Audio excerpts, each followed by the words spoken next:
Welcome friends, আপনারা দেখছেন DD TV Bangla YouTube channel, সঠিক খবরের একমাত্র চ্যানেল।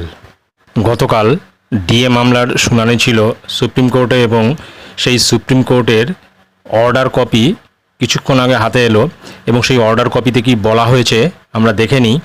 স্ক্রিনে দেখতে পাচ্ছেন যে আইটেম নম্বর 60 পরিষ্কার রয়েছে, the state of West Bengal and others versus confederation of state government employees West Bengal and others. তো এখানে অনারেবল জাস্টিস মিস্টার ঋষিকেশ রয় এবং honourable justice mister SVN Bhatti আর পিটিশনার যারা রয়েছেন তাদের তরফ থেকে উকিলদের নামও এখানে রয়েছে। অভিষেক মনু সিংভি, হুইজেফা আহমেদ, AK বেহেরা, প্রত্যেকটি নাম এখানে রয়েছে অ্যাডভোকেটদের।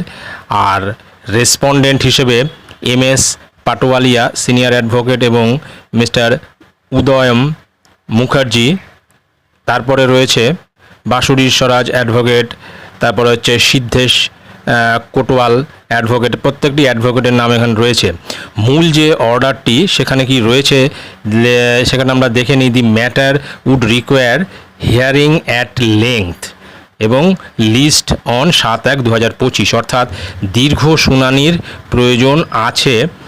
সেই যা কারণে কিন্তু মামলাটি 7/1/2025 সালে নেক্সট শুনানির দিন ধার্য হয়েছে। অর্থাৎ এই বছর আর এই শুনানি হচ্ছে না, সামনের বছর কিন্তু শুনানি হয়েছে, সেরকমটা কিন্তু এই অর্ডারে বলা আছে। এখন যেটা আমি এখানে বলেছি এবং আমার থাম্বনেলেও কিন্তু রয়েছে, দীর্ঘ শুনানি নয়, ঠিকই রয়েছে লাইনটা। কেননা এই ডিএ মামলা যেভাবে এগোচ্ছে বা এর অগ্রগতি যে গতিতে হচ্ছে, সেখান থেকে কিন্তু একটা কথা বলা যায় যে দীর্ঘ শুনানিতে এই মামলা কখনোই সম্ভব নয়।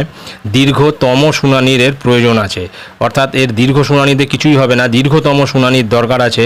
সেই কারণেই কিন্তু আমি উল্লেখ করেছি যে দীর্ঘ শুনানি নয়। তো এখানে 7/1/2025 সালে এই মামলাটি আবার শুনানি হতে চলেছে। আর বেশ কিছু শিক্ষক শিক্ষিকা বা সরকারি কর্মচারী রয়েছেন যারা 2025 সালে রিটায়ার করে যাবেন, অথবা আর 2-4 বছর বাদে রিটায়ার করে যাবেন বা তার আগেও রিটায়ার করে গেছেন। সুতরাং তারা কিন্তু এই ডিএ মামলার যে কি হলো বা এর যে ফাইনাল যে অর্ডার, সেই অর্ডারটা কিন্তু তারা দেখতেও পেল না, অথচ তারা রিটায়ার করে চলে গেছেন বা রিটায়ার করবেন। তো যাই হোক, সেই কারণেই আমি বলেছি যে দীর্ঘ শুনানি নয়, এই দীর্ঘ শুনানি তো হবে না, একমাত্র দীর্ঘতম শুনানির দরকার, দীর্ঘতরও নয়, দীর্ঘতম শুনানির দরকার আছে এই ডিএ মামলার ফয়সালা হতে। তো যাই হোক, এটাই গুরুত্বপূর্ণ আপডেট যেটা আমি আপনাদের সঙ্গে শেয়ার করলাম। ভিডিওটি ভালো লাগলে অবশ্যই সাবস্ক্রাইব করবেন চ্যানেলটি পরবর্তী আপডেট ভিডিও পাওয়ার জন্য।